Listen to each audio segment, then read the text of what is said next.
Well,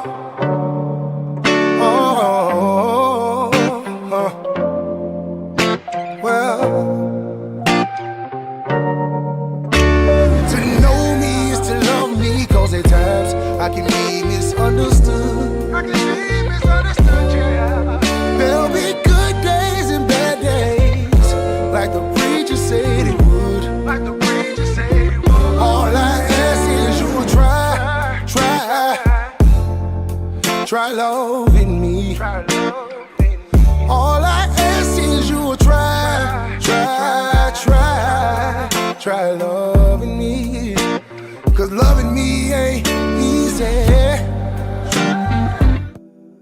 What's going on, and welcome to Black King's Free Game.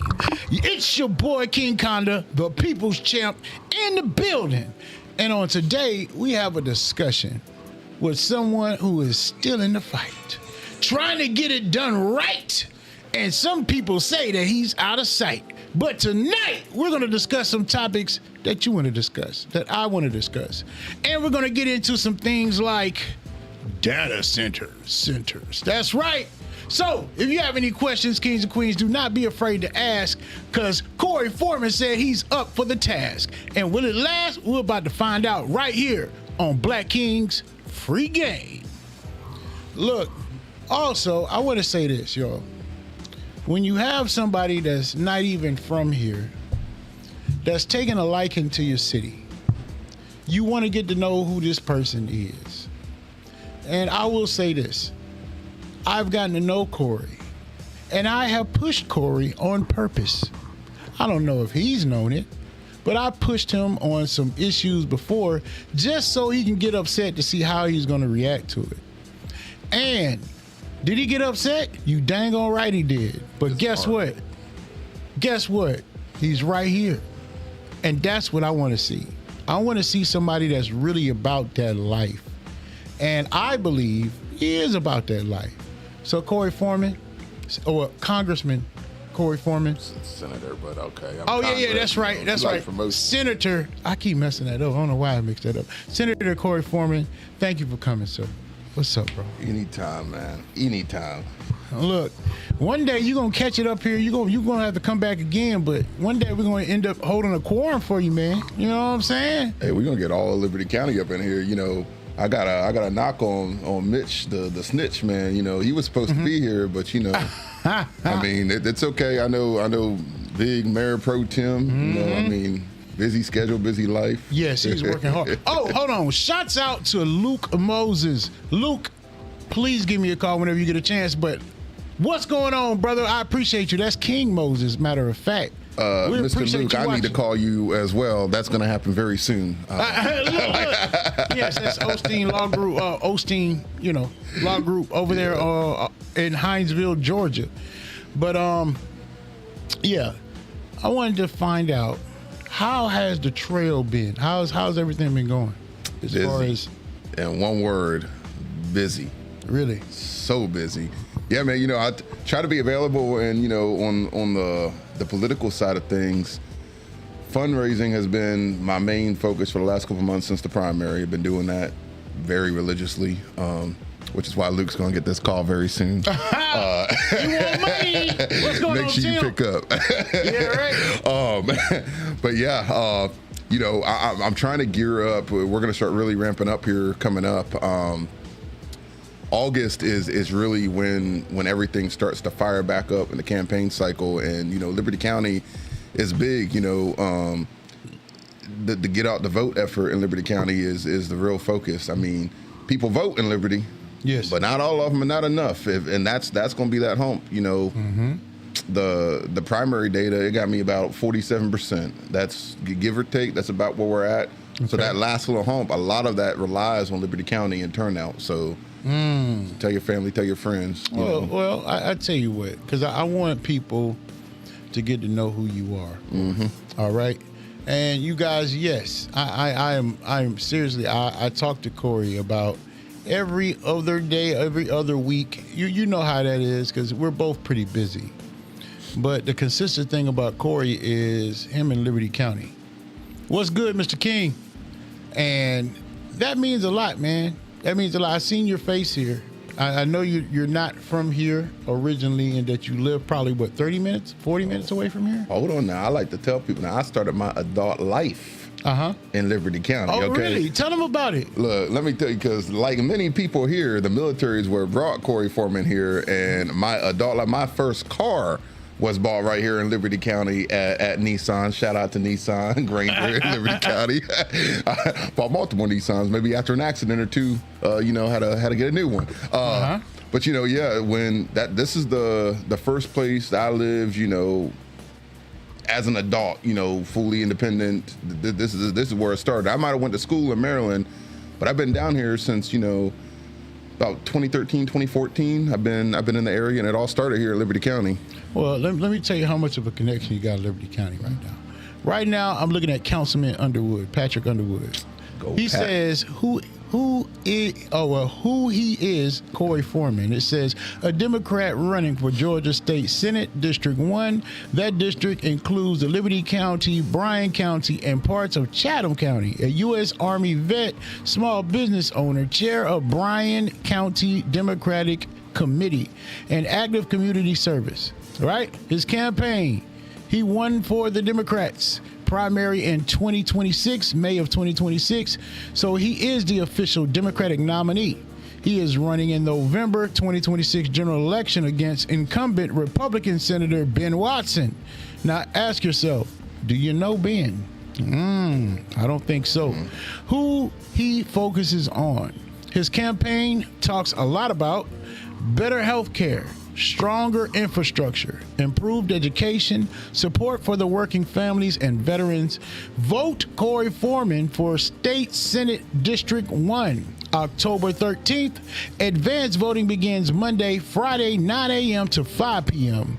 in 100 South Main, Suite 1600, Hinesville, Georgia.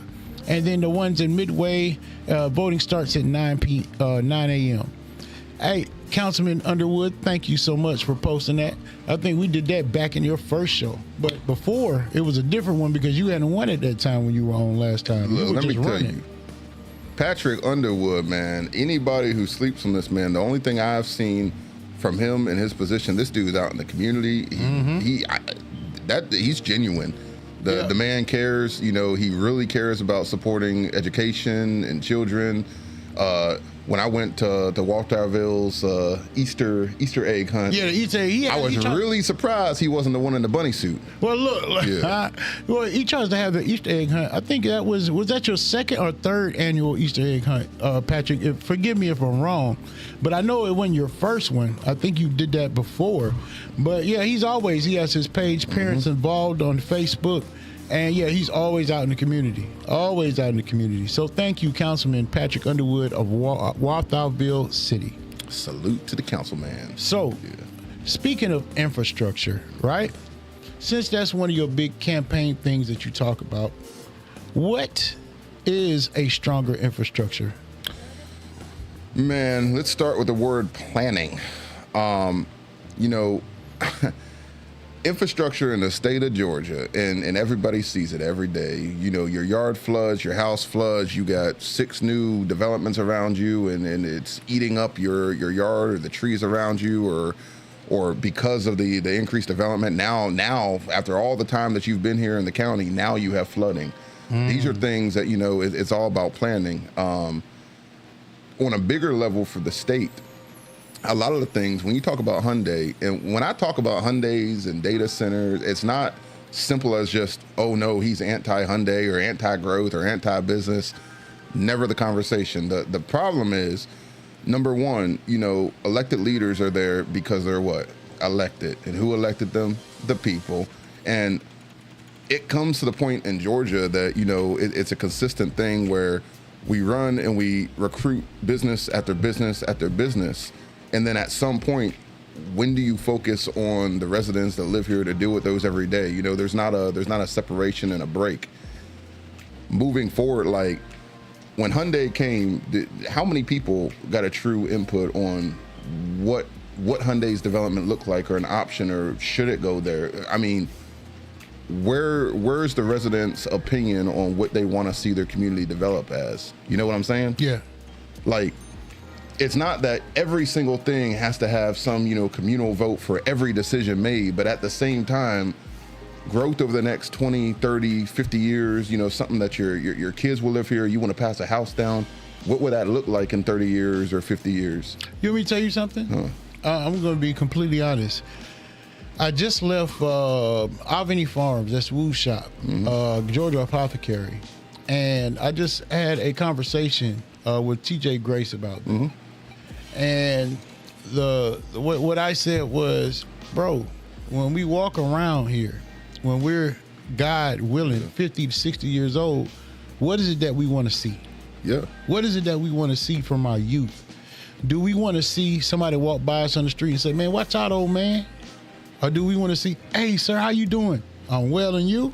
I'm fine, sir. And it's not even all about you, man. Like, it's the next generation. Exactly. The older you are, the less time you have on Earth versus the person who was born yesterday. They're here for a long time. Well, that's the thing. If you don't have a community you can talk to, or a community that cares about everyone, then what kind of community do you have? See, when I say that I envision that, I'm envisioning respectful people, community, family-oriented, and all about the goals. Yeah. And I want them to not think that they would have had to leave Hinesville in order to succeed. And that's a big thing that plays on my mind with our younger generation.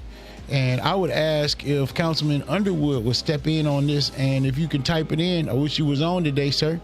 We know you're a slow typer. Take your time. Look, hey, look, copy paste. About what do you envision our community being, Pat? Like, is it something similar to what I said, or do you see, everybody in their own lane and not knowing who you are as a person and helping them gain who they are as a person? Like, mentor and mentorship is very, very big. There's people that try to frown upon some type of discipline system, and I don't get it, because when you don't have some type of infrastructure, you're going to be in disarray, just like what we are now with a lot of things. We have all these things that we want to do, but if you don't plan or have the infrastructure for it, you can't do it. PPP, piss poor planning, man. Yes. Yes. So speaking on that, right? The piss poor planning with the infrastructure. How will we make it stronger? So when you got, especially, and when I talk about this, it's a lot of the big development, right? Yes. Hyundai coming, do you want the economic advantages or the pros of Hyundai? Sure. Can and will Hyundai bring some type of benefit to the community? Sure. Even on a data center, the pros and cons, I can't say there's zero pro. Now, the pros and cons, which outweighs which, that's a whole nother discussion. But no matter what, there is something good of all these developments. But even then, a job is not just a job, and development is not just development. And with those, on just a localized growth, everything has a ripple effect. So Hyundai comes, great, but then, okay, we saw what happened with the water. Where's the water coming from? They wanted to push the development so hard that they put the building before they even thought about where they need to draw the water to operate the business they need to operate. Because they were so excited just to get the building. Yeah. So I got a question. So a lot of times when these companies come, there's incentives. Now, we're supposed to be trading off incentives for jobs. But then we hear all this other stuff that it might be 50 to 60 people that from locally that might have a job, and all the rest are from somewhere else. Why wasn't that considered in the planning? Why can't we be a little bit more stricter? Yeah, we get excited. Oh, we got a company. We can say we had a company, but how much is it really benefiting? How many of the local people that are qualified are actually presented with that opportunity? So I think some of that is a little nuanced, though. When you look at it, number one, even before Hyundai, Georgia was in a trajectory that it was picking up population growth pretty quickly. Yes. So that was already happening, and all those people, what is local? I mean, it's not like these people are coming in, they're transient and they're only working. It's like a temp job. The people coming here, I mean, it's the amount of growth. So the locals that we talk to now, what is local? if somebody moved from the north and they came down here because of job opportunities, they wanted different weather or whatever, so be it. If somebody promises 3,000 jobs and those people are the ones coming to fill the jobs, it sucks. But at the same time, you know, it's hard to stop that movement. That's just the natural movement of people. But more importantly, I think the big thing is it's not just the jobs. And Hyundai, it has created some level of jobs. You know, they do have jobs at Hyundai, and there are some local people working there. The exact numbers, you know, we could talk about that. They have so long to meet the requirement that they got for their tax abatements. And remind me to come back to those tax abatements, okay? Okay. But even with that, you know, nobody wants more warehouses, but it did bring more warehouses, and they have a few jobs. It brought more trucking jobs because now somebody has to deliver, you know, yeah, all these parts to and from, you know, rail advances because now Hyundai is going to need some type of rail, you know, all these things, you know, is the economic ripple effect that comes through, and there's so many other things that come with it. But all of those things, when you're trying to create jobs, to have those jobs, what do you need? People. Yes. And what do people need? Houses. Yes. And what do those houses need? Water. Yes. Sewer, electric, roads. All of these things add up so quickly. But the incentive is to bring the business. The incentive wasn't to provide for those people, it's to bring the business. So what I'm arguing is we need to start looking at this a little backwards. Going back to abatements, Georgia as a whole, everybody's coming here for a reason, right? Yes. With that reason, whatever you want to call it, the point is we're at a point where what is Georgia? Right now, this side of Georgia, we are the logistics hub.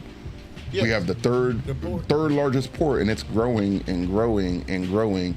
And even that's debatable on how far you need to grow. Yes. But with that, everything that grows from a business standpoint in this state has that ripple effect of it's going to add more people, it's going to add more development, it's going to drive your grandma or your auntie who's been in their house all their life out of that house, because now, okay, that new business, you need more power, and you see it on the other side of Georgia. When Georgia Power comes through, eminent domain is real. Yeah. And it don't matter how bad you want to keep the house, at the end of the day, you're not going to win the fight. So now is the part where we really need to have the input from people, and you would think that politicians in this area would talk to constituents more about what do you want, or what do y'all want to see 30, 50 years from now? How do we get there? So data center, Hyundai, warehouses, whatever's coming to the area, at what point is enough? How much green space do we need? When you leave your neighborhood, Mark, I mean, can you walk somewhere, or do you always have to take a car? Is there public transportation? You're talking about, you know, railroads or an Amtrak going from Savannah to Atlanta. Okay, great, we can go back and forth, but in between, okay, say you stop at whatever town in between Savannah and Atlanta and you get off the train, what do you do? Do you walk to your destination? Because public transportation in Georgia is not a very vast thing, it's is not a it? walkable city. Yeah. So those are the conversations we need to have. So as far as the stronger infrastructure, I get that. I understand, you know, we got to get back to the basics. Really. That should have been the basics from the beginning. Yeah. That should have been a more thought out process in a lot of areas. Now, what about improved education? Education is one of those things that, once again, nuanced, right? There's a lot of things that go into education, and when you go, let's go outside of education for a second. Let's go back to your infrastructure, right? The faster and more efficiently kids or parents or whoever can get to school and get to work, that has a role in education. When you go to school and making sure that, you know, some people are for it and some aren't, for providing, you know, some type of food for free or not for free for students, that plays into education. Healthcare plays into education. Can the kid get healthcare, and can the parents get healthcare? Their home environment plays into education. If mom's working 2 to 3 jobs when they go home, or the family's having a hard time to provide, what does that do to their education? I don't think education as a whole is just a focus just in the school, but it's providing to make sure the residential basic needs are met in the state. That is a big thing, because, you know, when kids go home, where this state is up there for child not malnourishment, Abandonment? No, it's kids going hungry. But our numbers for everything, we're number 38 for K through 12 education in the United States. That's not a proud thing to be proud of. I mean, I'm very glad that we're not last. I was just about to say that. Healthcare, we're pretty close to last. We're normally like 48, 50, depending on what metric you're looking at. We are number one for incarceration in the state of Georgia, which says a lot considering America is one of the number one places for incarceration in the world. Those aren't numbers to be proud of. You hear that, school to prison pipeline or whatever they say. Already formed. Yeah, and why? Somebody needs to be there to ask those questions, and instead of skipping over it and going to lemon pepper chicken wings in the state of Georgia for legislation, like these are the questions that have some serious repercussions for people and need answered, not just who can develop the next car in the state. That's not the only concern. That's facts. Yeah. Now, with the education, right? So we have 2 high schools. Let's say Frank Long, Diamond, Lyman Hall. I can't remember all of them, but I think we have about 8 altogether, including with the elementary schools. And they had taken away the books. Books was big, bro. It was very big. And when they took them away and replaced it with tablets, I think that's when our reading had stopped. And then they took cursive away. And then it was like all the stuff that they considered, they were like, oh, that's played out, that's old, outdated, was something that I feel they removed, and we really needed it because it took away the whole school feeling. I think it's more than just a feeling. So one of the I just talked to 2 different elementary schoolers. Okay. They got, and anybody in the chat can tell me if I say these things wrong, but you got like iReady and some other programs. They're online, and what I didn't like about the conversation I had with these kids was when they were explaining it, they made it sound as if that is the go-to for the teacher, and the majority of their day is just online. And this program, they have to score a certain percent, and if they don't, then they pretty much just keep going. Yeah. I feel like that's just taking the teaching out of it, and I could be wrong. I'd like to see some of that, firsthand. And I like to hear from more teachers. But are we at a point where it's like the iPad kid? You just kind of set it and forget it. That's basically what it is. And AI is going to make it even easier. Yeah. Because they try to put up these firewalls. Kids are going to be over that firewall in a day. One of those kids are going to be like, oh, all you got to do is this. Just deactivate this. So I think sometimes we need to go back to old school things with the books, because I think the books are just as much as it would to keep replacing these tablets or putting more pressure on these parents about it. I don't like just hitting a test number. I feel like that one of me growing up and looking back, I think math was one of them things where that wasn't something I enjoyed doing, and being I just finished up that economics degree. You know what I'm saying? And there's some math in there. Okay. Congratulations.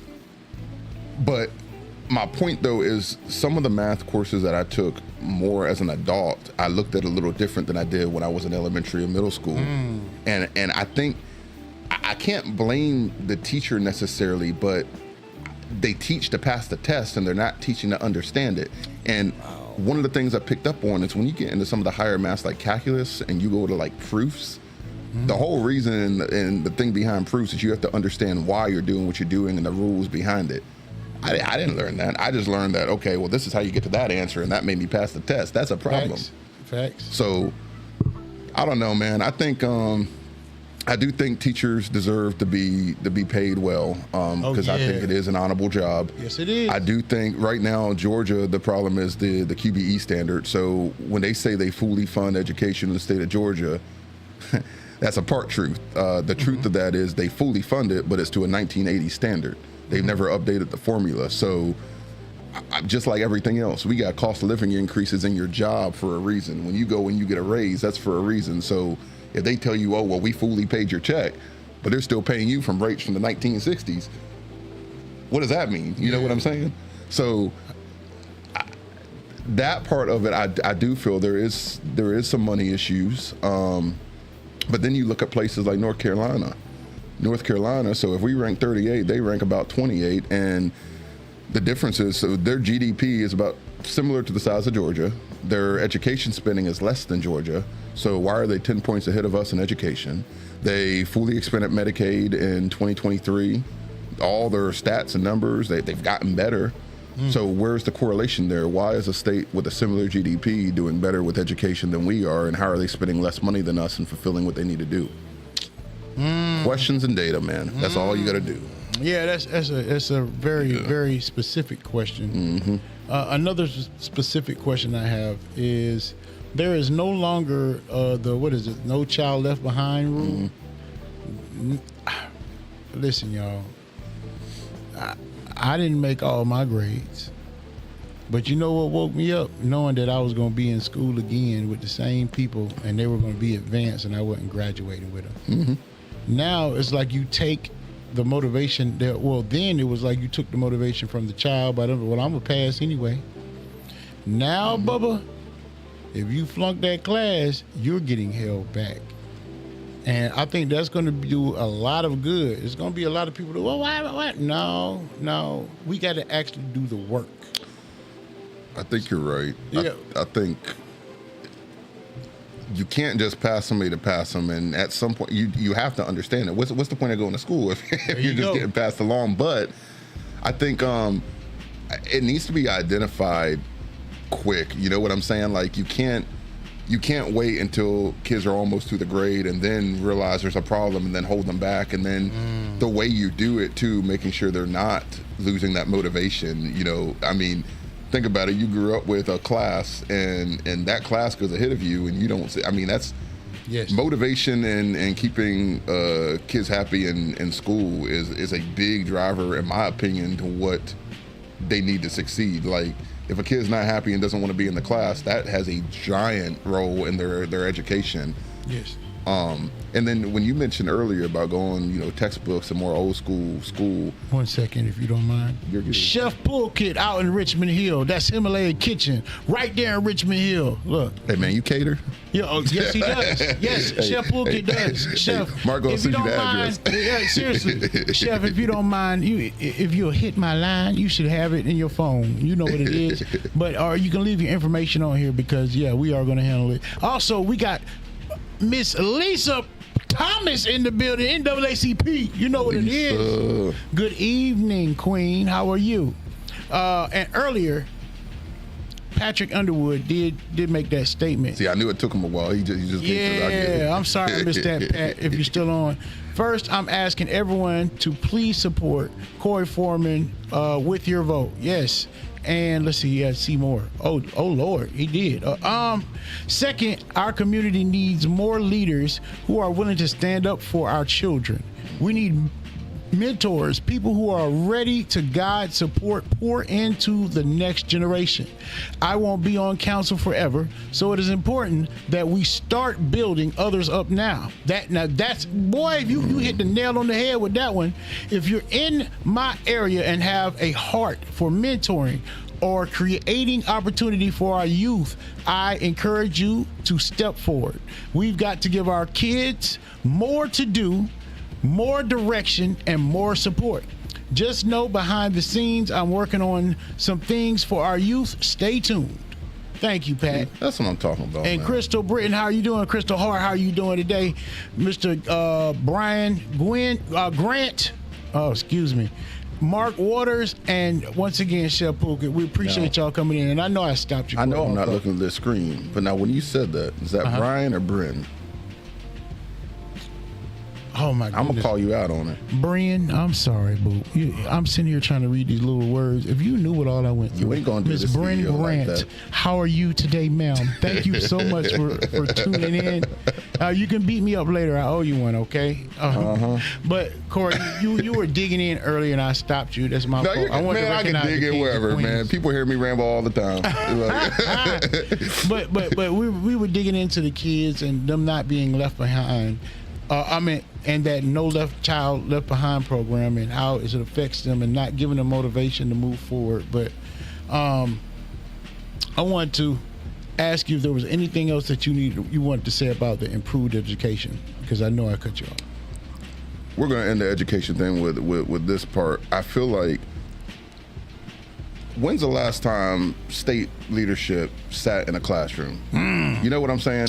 Like don't assume, everything's not always just pure data driven. Sometimes you got to go get some of that quantitative data. Okay, you got to go to the classroom, observe a class, observe a teacher, see a school. Don't just talk to the principal, talk to the kids. Have a town hall for the kids. You can go elementary, middle, and high. They don't got to understand politics to tell you what they like and don't like in school. But, you know what I'm saying? Hey, well, Corey, well, thank you. You guys, ladies and gentlemen, Senator Corey Foreman has just agreed to do our first town hall for the kids. But seriously, I think we should put that together. No, that'd be cool, man. That'd be dope. Yeah. Let's see if we can do something like that. And if we don't do it at a school, maybe we can do it in an area and just ask the whole community, which the ones that you'll be representing, for them to bring the kids out instead of the parents.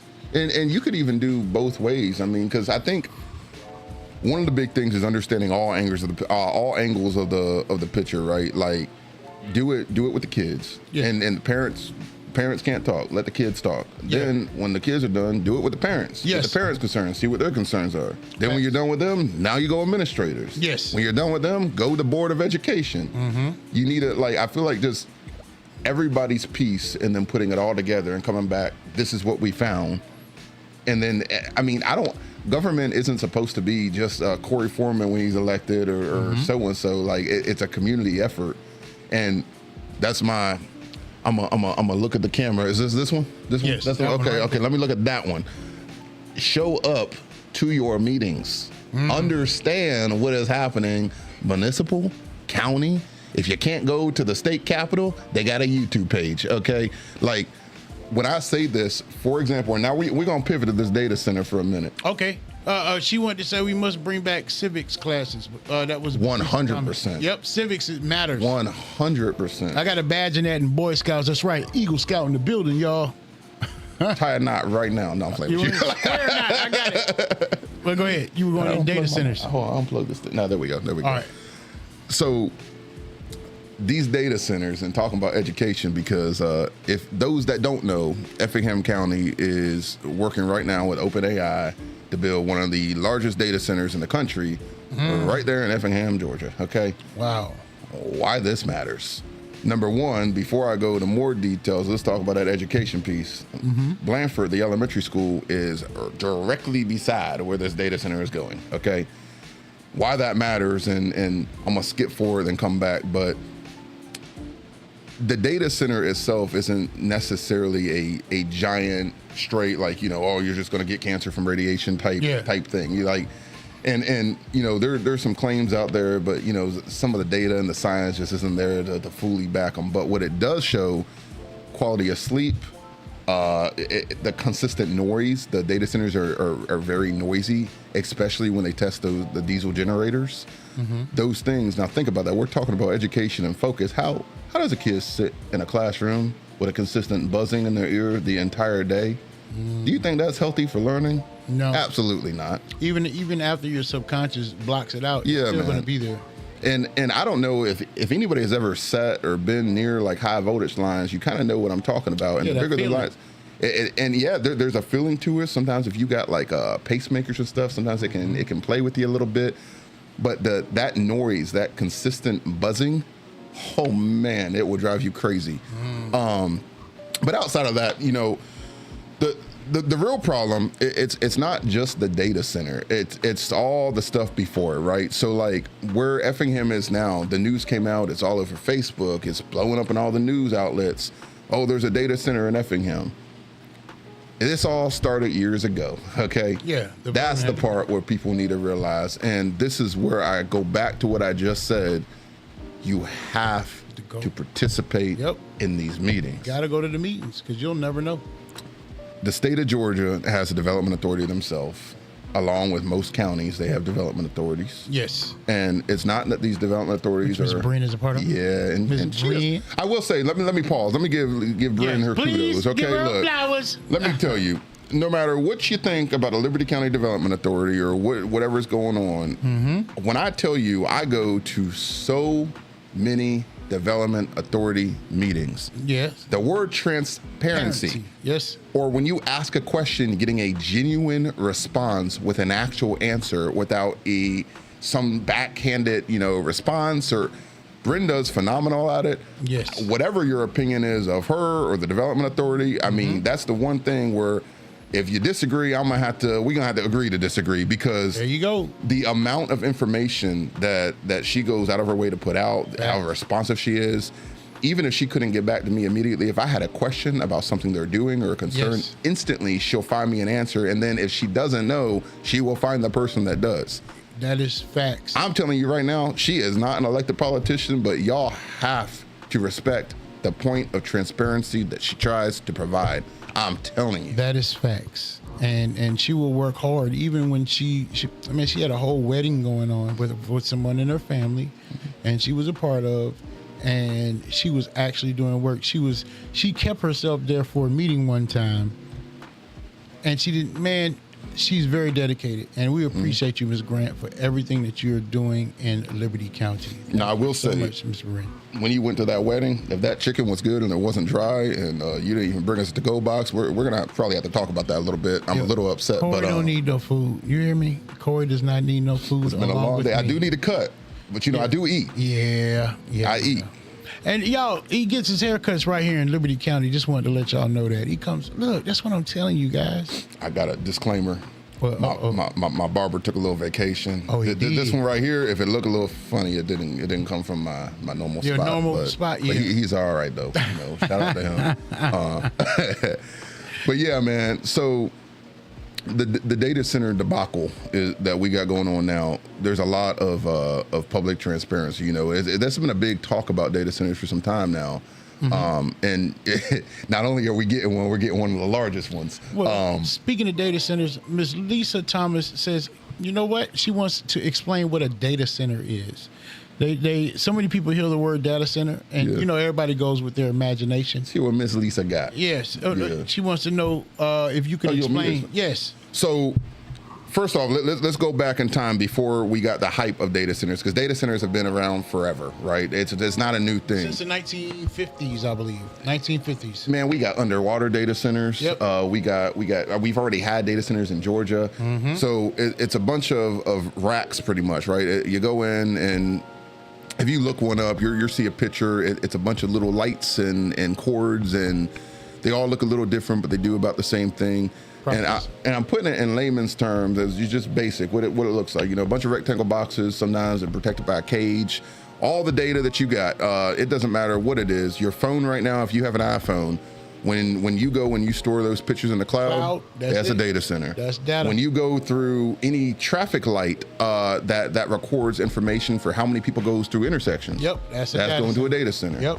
When you go and people talk about AI generation on flyers, but I also got to remind people, simply logging into Facebook, when you search now on Google, it uses AI to summarize things. Yep. There is so much of it in the background of what you do day to day that you don't even realize using AI or just storing in a cloud or data centers. The problem itself isn't so much the data center. It's the technology and where they're at today with data centers. Facts. Because I ask AN. Yeah. You know what AN is? AN. Yeah. You don't know about AN? Ask Nita. That's my wife. And shouts out to my wife right there on the ones and twos. Is it a hey Siri? Hey Nita. Hey Nita. What's look, that thing's going off, man. See? But that's what data centers are, folks. If you didn't know, it's not this big radiation bubble. It can probably have or cause some radiation, because just like anything else, if you take your phone right now, back in the day we used to do this. When we had those big brick phones, we could take a piece of popcorn, right? And you could call those phones, and eventually, probably in the next, I think it took like 30 seconds, that kernel would pop. And that showed me a lot, bro. It showed me a lot, because I didn't know. I used to always wonder. I said, well, dang, how I got this telephone number, and anywhere in the world it knows to call this phone through the air. People, it's a lot of things to think about. But you about to say something? These things, they just store massive amount of data, and that data is not just ChatGPT and AI. It's everything. Yeah. Google But now Photos. I will say the presence of AI has rapidly evolved because now the amount of data trying to be stored, they're trying to do more data Increase. centers, right? Yes. The thing is, and I don't know, whoever's a little bit techie on the computer right now, you know what I'm saying? If you go back and you remember when you went to shop for a computer, HHD, that's a hard drive, right? Yes. And then what do we got now, Mark? You know? The HHD after What did that HHD? turn to? What's the newer US, model? The C. SSD. Yes. I forgot what it stands for. Solid state drive. Yes. The whole point is that your old hard drive was more outdated. So if you get a terabyte hard drive, Yes. that was a lot, right? Yeah, a Seagate is the ones I used to use. But now if you get a 256 gigabyte That's SSD, nothing. That's nothing. it's almost the equivalent because the way it picks up data and moves it. And I'm not going to get super technical. We ain't going to deep dive. Wait. Oh, you're telling me the SSD with that 256 gigabyte is just almost like a terabyte on HHD? It's and anybody look, okay, I started with a computer science degree and I'm a little bit of a nerd, but I didn't finish it because it gets a little boring for me. And, I like talking to people and, Yes. So anybody online, if you want to correct something, if I misplace my words there, but for the most part, I know what I'm talking about. Yes. The hard drive, it's the way it moves that data, right? The way it searched for the data on the hard drive, it took longer. It had to go through more process. The SSD, it does better at that. Okay. So now when you go to retrieve that data, it moves quicker and you can store more with less actual space. It's a lot faster, right? I get what you're saying. The whole point I'm bringing that up is it's just innovation. It's gotten better, right? So now, or look at your phone, we went from the box that you talked about to now, look at this thing. You know what I'm saying? Yep. So fold it, flip it, whatever. I say all that to say that one of the things you hear in legislation now, if you listen to the Capitol when they talk about data centers and you bring up the words moratorium, I'm going to pause. Moratoriums, for those that don't know, let's call that a temporary block, right? Yes. A moratorium for housing or a data center or warehouses. It's not a permanent solution, and you're not saying I'm banning them for life. You're just stopping it for that time being, or for that moment, really. And the purpose of stopping it, though, is typically what it should be is to find a solution or do a quick pause so that way you can pivot with some actual regulation or a zoning change or whatever needs to be done to make sure the growth is going the direction you need to go. So, with that being said, the state of Georgia, do I think you should have some crazy long moratorium? Maybe not, because at the end of the day, all that does is create a backlog of people waiting at the gate to come in with a data center, right? What I'm saying, the state legislator now, the thing that you hear a lot is, well, let the local government decide, right? Yeah. Okay. Now, the validity in that is like, Good local government. well, and I'm going to get to that. So the part is, you don't need the state government completely overthrowing the local government, just like you don't need the federal government overthrowing the state government and so on, right? But where this matters is the state of Georgia, who grants the power for that local government to be a government? People. The state. Which one? It's state legislation. Oh, state legislation. If the city of Hinesville today wants to change their charter, who does that go to for approval? Oh, yeah. The state of Georgia. Yep. The point I'm making is a lot of this, it's when you make these regulations, it's not the fact that you have to over-regulate to the point to say, no, Effingham, you can't have a data center. You just want to make the right, You need a minimum ground of this is the minimum standard for the state of Georgia across the board, no matter if you want to put it in a city, a county, wherever you want to go, this is the standard. Yes. I require you that you cannot pull or generate, like right now, 3.2 gigawatts, right?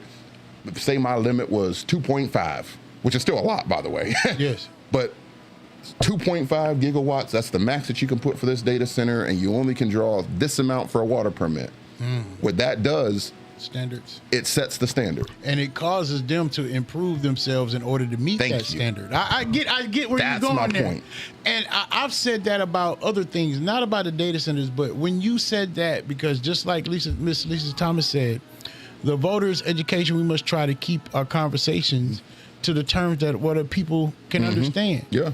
And what you said right there, I've said about many of things. I was like, look, It doesn't mean that we can't have certain things. It's not that we can't bring this company here, but I tell you what, the standards that they would have to achieve, that will set the precedence. That will let them know, all right, well, hold on. So we can't just go there, make our money, and not worry about what it causes and then leave when everything starts hitting the fan.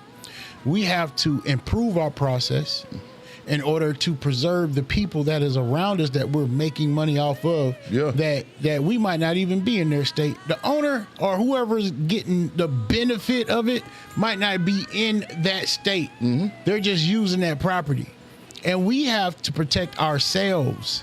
We have to plan for our future, our generations, to let them know, hey, yeah, we didn't just let them do it just because we thought it was going to make us look good. We did it the right way. So those standards, what you're saying, that is very important. And that's what we need as far as representation, Corey. And I will say this. Getting to know you, dang, it's almost been a year. Yeah. Time flies, don't it? Wow. I think I'm losing hair, man. Yeah. Messing around with us, you will. It's almost, it's getting up to a year. But Mitchell Boston, and who didn't come King today? Boston. Yeah. Well, he had some things to do, y'all. He had some things to do. He couldn't make it. But we've talked about you multiple times. And then we'll get on the phone and we'll have the conversation together. Yeah. And every time I see Corey, if he's around me, he's on the phone with somebody else that either has a question or he's giving an answer. And right now, Corey had a busy day and he took the time to come right here to Midway, Georgia to have another conversation with us again. And guess what? If I would have called Corey and said, hey, Corey, I want you to let's do Wednesday, Thursday, and Friday, Corey would probably say, oh, man, you know I don't like you, right? But I'm going to be there because if you're saying this, that means it's a reason, and that's what we need to talk about. That's the type of representation that I want. And no, I don't think he's going to get there and change because the information he has and the heart that he has, he can't help it because that's just who he is. So I don't think we're meeting his representation. I think we're actually meeting Corey Foreman. And his wife is right there. She has his back. She is nothing like Corey. So you guys, we are blessed that he does have a rock at home to keep him steady. And that's what we need, man. And I appreciate you, Corey, for just being available, being real, being open, and also answering the questions and breaking them down. It's one thing to regurgitate something without understanding it. Do you know how many people I run into that regurgitate things and they really don't understand it? Oh, that's my biggest thing. And man, I encourage that too, you know, and anybody, whoever you are, if you want to run for any office, go to the meeting. Understand what you're running for, understand the issues. You should know just as well as any person. Sometimes you're going to know a lot more than whoever's running for that office or in it now. But educate yourself before you go out and try to represent something that you know nothing about. Yeah, that's facts. That's facts. Look, Corey, I'm not going to keep you long today because I was moving in. It's free rent. Look, if you want to move in, I tell you what, you can $12.50 per week. $12.50. I got you. Oh, look, it's including meals now. My wife can burn. When I walked in, I smelled chicken and rice. There you go. Yeah. My wife can burn. I mean, throw down with the best of them. And do it all by herself. You feel me? But we're taking applications for subleases for my location here at Mark's house. Yeah.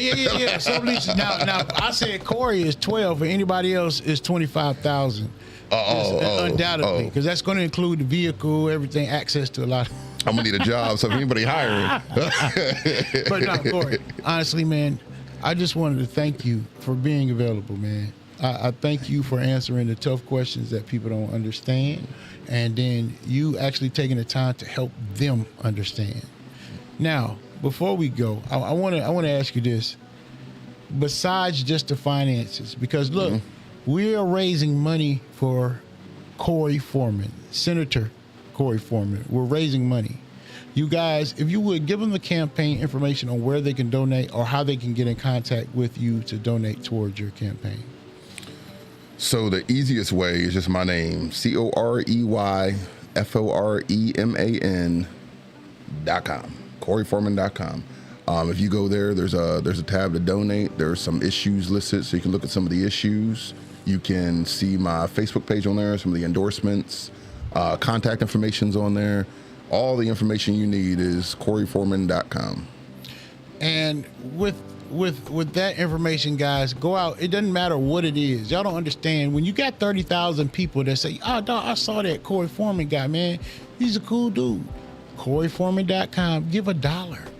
I don't give $1 because 30,000 people giving $1 is a $30,000. $2, $5. If you do 100, God bless you. If you do 1,000, God bless you. But let's give something. And my wife and I, 50 cent here, 50 cent there. That's a whole $1. And let me tell you that money, is not just wasted. There's cost to the campaign, and towards the actual election, where this goes is not just signs. Liberty County I need Liberty County, and yes. I'm telling you now, what we currently have, Liberty County, it needs me or somebody. I see it.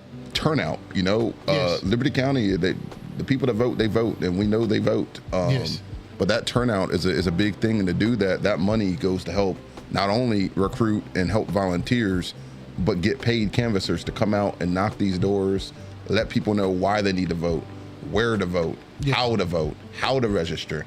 These things are things that increase turnout, and to do it, everybody knows as well as I do, Liberty County's big. Yes, it is. Rural Georgia is big. Yes. District 1 is big. And I know I need to lose some weight, and I'm up for the game with walking, man, but I only can walk so far. Yeah. And Dorchester got me 9.5 miles, and that hurt. Wow. Look, Lisa Thomas says, you have my vote, Corey Foreman. Thank you, Ms. And Lisa. I've said it already, and I'm saying publicly again. Corey Foreman has my vote, too. And, man, the things that are coming up next weekend, I want to remind you, don't forget my fight. And we're going to post it up here. August 1st, Mark Mosley, the People's Champ, is going against Hook City's own Jay Botwell. I don't think you guys really understand, because I've been hearing some things in the streets. But, Corey, how long have you known me to be training? I've been talking about me training for over 3-4 months. You did, didn't you? I thought it was a joke. See, everybody, listen, folks. This fight is not, yes, I know Jay Botwell, but this was supposed to happen 5 years ago, okay? It didn't happen. It's happening now. It has taken my mental focus. It has taken my physical. It has taken everything in me and actually to prepare for this fight. This is not a game. And the charity is not a game, because there's people out there that are fighting cancer. They're fighting cancer. They wake up not knowing how they're going to feel that day, or they got to get injections in their bone. Mr. Spencer was there last night to talk about this. But cancer's not a game. And I know that I can put myself in the line to help raise something, to help fight for a cure. So August 1st, I will be getting down. It doesn't matter if you're there or not. A lot of people are coming out. I want even more. I want to pack out JJ's to where they got to say, look, man, you can't take no more. I want everybody in the city to be there, and everybody that hears my voice, Miss Lisa Thomas, if you would share it out, you can go on my page, share it out, tell everybody to support. We're going to have a comedian there, our tax commissioner, Jamie Sharp, Mayor of Hinesville, Carl Riles will be there. He'll be one of the announcers. We got Mayor Chris Stacy. He's coming out as Blackstreet. Mayor Pro Temp Mitchell Boston. He's going to be one of the group members of Blackstreet. Commissioner Justin Frazier, one of the members. Guala from Exclusive Cuts, one of the members. It's going down August 1st. It's gonna be good, man. Yes. And also, that choreograph is being done by Juanita Lowry. Shouts out to her. And man, this is a time for the community to come together. And Corey, I look forward to you being there, because I know that you want to see me go at it anyway. Oh, I want to see it so bad. I know you do. I know you do. Everybody want to see what my footwork is, what my hands look like. For at least 5 minutes, Look. You push the buttons. I got to come up with one now, up we ain't top. doing no 5 minutes. I'll give you 30 seconds. I'll give you 30 seconds in the middle of the ring. But not no. I'm already going to be in there for 6. But yeah, man, you're getting old, man. We can't beat you up too bad. Yeah, you bro. just Don't stick do to that. one and done. But you guys, please support. Now, you know how we always leave, Corey. I want you to look the kings and queens in the eyes and give them a message to keep them going and keep them fighting in the good fight. Today is ask questions. Ask all the questions. And remember that when you ask those questions, look at what you get back. Yes. If you don't get a response, especially when we're talking about elected officials, and they don't answer your question, that tells you everything You need to know. you need to know. Yes. And there are things as a right question. You know, there's no wrong question, but do your homework. You know what I'm saying? But ask some questions. Please do. So, just to piggyback off that, you got to ask questions, and you want to get answers, right? But only way that you know that you get a real answer is you're still going to have to read because you got to understand why you're asking the question. So, kings and queens, I charge you with this. Go ask your questions, but you got to be in the building in order to ask the right people. You can't just ask your questions from afar. You can't find a post to where you see something that you think you don't agree with and you not know anything about it, and then you put your smart comments up under there of what, well, this is the way it should be done. Say no to keyboard warriors. Yeah, right? Keyboard warriors. And then you don't do a thing in the community. Some names I see pop up there, I'll be like, I ain't seen you do any events. I haven't seen you really out here trying to help. None of that. I just see complaints with no works, brother. No works, Corey. Mm-hmm. And then I run Twitter into fingers, people. man. Yeah. It's like you got all that energy, but then you don't have the energy to actually get out in the community and show us what you're talking about. Yeah. A lot of these things you don't need a government for. You can do it yourself. Look, let me tell you right now that Morgan and I, and I'll give her the credit, she bought them. We have trash pickup sticks, and nobody sentenced me to community service, okay? Mm-hmm. Bought them literally just to pick up trash, okay? Yes, we got a guy in our neighborhood. His name is Chris. And Chris, I mean, he cleans up the entire road. Like when you turn in he cleans that. Nobody asks him to. He goes on this four-wheeler and he just does it. Thank you, Chris. People like that matter. Mr. Al Mullis, how you doing, sir? Welcome in. But I just want to say thank you, Corey. Keep pushing forward. And thank you for fighting the good fight. Thanks, you for man. the And speaking of fighting, August 1st. August 1st is going down. Mark's doing his thing. Yes. You know, Yes, bro. he's been training. Believe it or not, he has been training. I've been to the gym. I've seen the gym. There's a gym. He goes to it. Yes, man. Come out. Yes, please come out. But to all my kings and queens, I appreciate you. Don't forget, we do have a surprise show coming up. I'll let you know when that's coming on. And I got to give a shout out to my queen, the one that is my writer, the one that's cooked that chicken and rice tonight. I still smell it. Yes, Miss Antoinita Mosley. Queen Mosley, thank you so much for what you do, baby. I love you, girl, and I love you too, kings and queens. Right now, Corey Foreman for Senator District 1, and we're right.